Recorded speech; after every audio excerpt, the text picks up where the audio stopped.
Hi everyone, this is Miss Granger. In this video, we're going to continue with our timeline of causes of World War II. We already completed the front. We learned about the 1920s.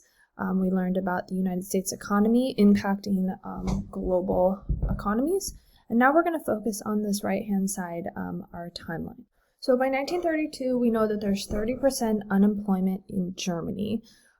Farmers are going bankrupt, and this leads to major food shortages.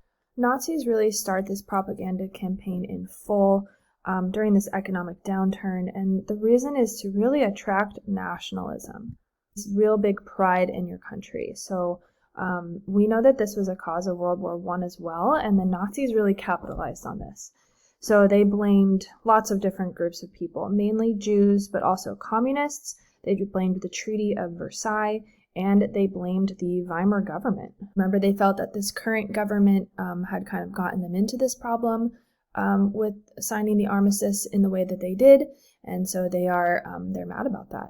And even though this is kind of intense, this propaganda campaign that Hitler kind of pushes forward, people accept this and they join the Nazis, and mostly this is due to this intense economic hardship.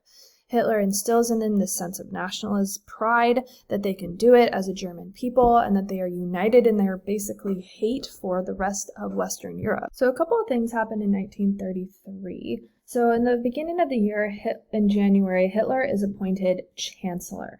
And this means that he is really high up in the government, but he is still underneath the president. And the president at this time is President Hindenburg, this man on the right. So we have these two powerful men in power. But Hindenburg is kind of reluctant to let Hitler in. Hitler gets right to work as chancellor, and in March, he convinces the government to pass a law that gives him emergency powers. As a result of this, Germany really becomes a fascist totalitarian state, meaning Hitler is essentially the one in control of everything. There's not really a government to kind of vote on things. He is the law. The Nazi Party is the only political party at this point that is allowed, and Nazis are put in charge of all political entities, meaning that they become appointed as heads of cities, councils, any kind of leadership opportunity anywhere in the country. Nazis are put in charge. We continue to get more persecution of Jews. So in April, Jews in government are forced to resign.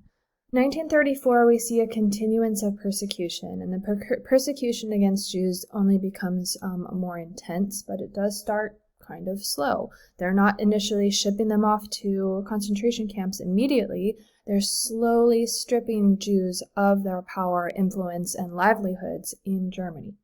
So in January of 1934, Jews are banned from non-Jewish businesses and from farming. In June of 1934, Hitler takes this a step further with political opponents, and he essentially murders all of his political opponents and commanders.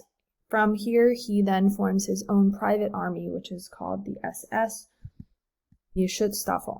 So again, at this point, Nazis as a political party are in control of every aspect of every government thing in all of Germany. Hitler also has control of the army because he murdered everyone who was against him and made his army the army of the land. And our last bit here in 1934, Nazis really take over all German life. Unemployment falls, meaning lots of people then got jobs. This is due to public works projects and weapon building. Germans who oppose the Nazis flee, and those who stay behind are afraid, to be sure, but they hope that the Nazis will be overthrown and they don't do too much about it.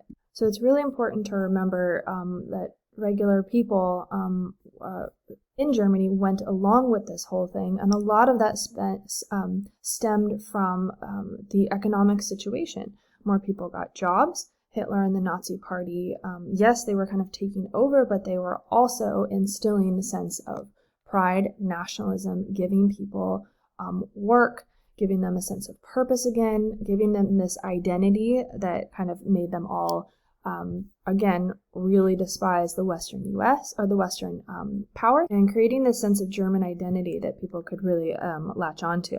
And those people who stayed, well, why would they even stay? They really just hope the Nazis will be overthrown and they can move on to the next form of government. That's it for this lesson. There should be one more. Be sure to follow directions for what your teacher would like you to do next.